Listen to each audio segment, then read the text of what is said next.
Assalamualaikum warahmatullahi wabarakatuh. Kami dari kelompok 5 ingin mempresentasikan hasil diskusi kami yang berjudul Metodologi Pembelajaran yang meliputi pembelajaran kooperatif, metode brainstorming, dan seminar soft skills. Di sini saya Liza Nadia, NIM 2019 131013 selaku moderator, dan teman saya Dimas Andalas sebagai pembaca materi. Kepada saudara Dimas Andalas, saya persilakan. Assalamualaikum warahmatullahi wabarakatuh. Perkenalkan, nama saya Dimas Andalas, NIM 2019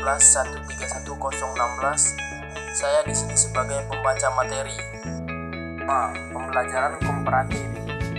Komparatif muncul karena adanya perkembangan dalam sistem pembelajaran yang ada. Pembelajaran komparatif menggantikan sistem pembelajaran yang individual, di mana guru terus memberikan informasi, guru sebagai pusat, dan peserta didik hanya mendengarkan. Pembelajaran komparatif dapat dukung dari Vygotsky, tokoh teori konstruktivisme. Unsur-unsur pembelajaran komparatif. Johnson dan Johnson Lee 1993 menyatakan bahwa ada 5 unsur dasar terdapat dalam struktur pembelajaran komparatif. 1. Saling ketergantungan positif. Kegagalan dan keberhasilan kelompok merupakan tanggung jawab setiap anggota kelompok. 2. Tanggung jawab perseorangan. Setiap anggota kelompok bertanggung jawab untuk menguasai materi pembelajaran. 3. Tatap muka.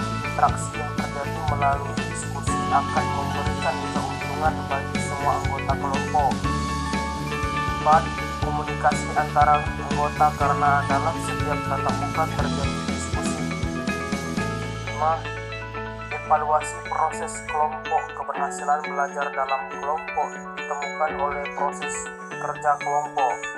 Pembelajaran komparatif dalam pembelajaran sejarah. Dapat dikatakan bahwa belajar komparatif dapat mempelajari sejarah, menekan kerjasama antara siswa dan kelompok.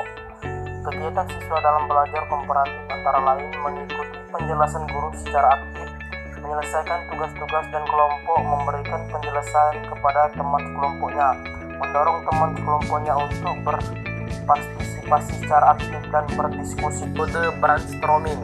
Metode brainstorming adalah suatu teknik atau cara mengajar yang digunakan dalam diskusi kelompok untuk menghasilkan gagasan, pikiran, atau ide yang baru dengan melontarkan sesuatu masalah ke siswa oleh guru. Kemudian siswa menjawab atau menyatakan pendapat atau komentar sehingga masalah tersebut berkembang menjadi masalah baru. Aspek-aspek dalam metode brainstorming.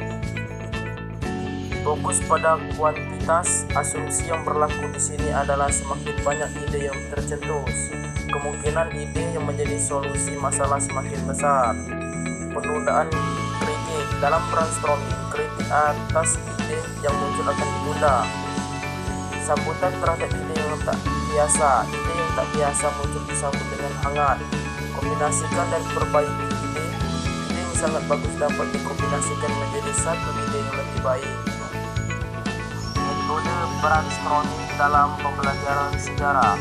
Metode brainstorming ini merupakan memberikan keleluasaan siswa untuk mengemukakan argumennya dan memecahkan suatu masalah serta mampu menghargai pendapat orang lain. Keterampilan mengemukakan pendapat dalam pembelajaran sejarah ini yaitu mengidentifikasikan pertanyaan, mencari ide atau gagasan, menemukan ide atau gagasan yang nantinya akan digunakan siswa dalam berpendapat. Merumuskan pendapat. Pada tahap ini siswa disarankan untuk menyusun atau merumuskan suatu pendapat.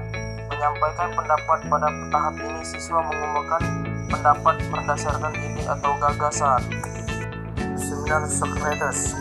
Model pembelajaran seminar Socrates adalah sebuah format diskusi atau pertanyaan di mana sebuah kelompok kecil mensintesis opini dan pemikiran mereka pada suatu bahan bacaan tertentu dengan menggunakan metode Socrates. Unsur-unsur dalam seminar Socrates. 1. Pemilihan substansi. Bahan bacaan untuk pelaksanaan seminar Socrates dapat berupa suatu bagian terpilih dari materi yang akan dibelajarkan kepada siswa. 2. Pertanyaan penting pembacaan siswa terhadap teks bahan bacaan atau pembukaan diskusi harus dibimbingi oleh sebuah pertanyaan yang penting. 3. Partisipan aktif. Para partisipan berbagai tanggung jawab terhadap kualitas seminar. 4. Pertanyaan-pertanyaan kepada partisipan lain dan mencari bukti-bukti dari teks bahan bacaan untuk mendukung ide-ide mereka. Baiklah, di sini saya akan menyimpulkan penjelasan yang sudah dijelaskan oleh saudara Dimas Andalas. Sebagai seorang guru, kita harusnya mencoba berbagai metode yang sudah dijelaskan tadi. Seorang guru tidak boleh hanya menjelaskan materi yang terdapat di dalam buku dan mengharapkan siswa hanya duduk, diam, dengar, catat dan hafal, serta mengadu siswa satu sama lain. Guru sejarah perlu melakukan pembenahan diri, seperti melakukan inovasi dalam pembelajaran sejarah, terutama penggunaan strategi dan model pembelajaran untuk meningkatkan penghayatan dan usaha menumbuhkan kesadaran sejarah di kalangan siswa guna mencapai tujuan pembelajaran yang diinginkan. Baiklah, sekian penjelasan dari kami. Jika ada salah kata saya mohon maaf, pada Allah saya mohon ampun. Wassalamualaikum warahmatullahi wabarakatuh.